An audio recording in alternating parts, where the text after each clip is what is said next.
సంజన గారితో నేను కంపేర్ చేసుకుంటే నేను బెటర్ ప్లేయర్ అని నేను ఫీల్ అవుతాను కాబట్టి దీన్ని నేను సపోర్ట్ నేను చేయట్లేదు. అన్ని విధాలుగా కూడా ఆవిడ కన్నా నేను డిజర్వింగ్ అని నేను భావిస్తున్నాను. ఈ సంజన గారి కన్నా డిజర్వ్ ఉండేవాళ్ళు ఉన్నారు. ఎఫర్ట్ అయితే నాకు కనపడలేదు సంజన గారు. నా ఎఫర్ట్ కనపడలేదు, అసలు కనపడలేదు.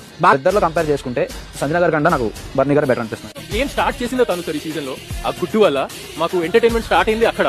మీ వల్ల గేమ్ చాలా చేంజ్ అయింది డే 1 నుంచి.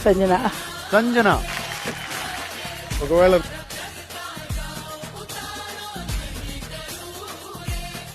కంటెంట్ అంతా ఎలా వచ్చింది?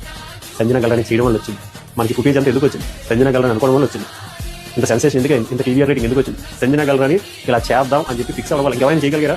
ఇంత ఇంపాక్ట్ క్రియేట్ చేయగలిగారా? 1000% భరణి గారి కంటే 1.5 lakhs సంజన గారికి చూడు. ఇంకా సంజన గారు తప్ప ఎవడో నిలబడలేడు అంత గట్టిగా, అంత ధైర్యంగా హౌస్ లో. దానికి ఇవి అప్రిషియేట్ చేయొచ్చు. దాని విషయంలో ఇవి జీరో కాదు. గేమ్ ఆడుతున్నారంటే నిజంగా గేమ్ ఆడింది ఆవిడ, ఆడించింది ఆవిడ. వీళ్ళందరితో కూడా చాలా కంటెంట్ క్రియేట్ చేసి ప్రతి రోజు ప్రోమోలో కావచ్చు, రచ్చ కావచ్చు, ఏదైనా కంటెంట్ క్వీన్ ఆవిడ. ఇట్లా అలాంటి సంజన 0 జైల్లో కూర్చోబెట్టడం, ఫస్ట్ హాఫ్ ఆడనివ్వకుండా చేయడం ఎంతవరకు న్యాయం? అవును, నిజంగా చాలా న్యాయం జరిగింది. అసలు బిగ్ బాస్ సీజన్ 9 అనేది అసలు స్టార్ట్ అయిందంటేనే, ఒక వైబ్ వచ్చిందంటేనే అది సంజన లేకపోతే ఈ సీజన్ కి వర్క్ లేదు. ఈ సీజన్ కి వర్క్ లేదు. అలాంటి ఆవిడకి 0 ఇవ్వడం అంటే నిజంగా వాళ్ళ అజ్ఞానం లేదంటే కుళ్ళిపోతాను. సంజన గారు ఓ మై గాడ్ బ్యూటీ.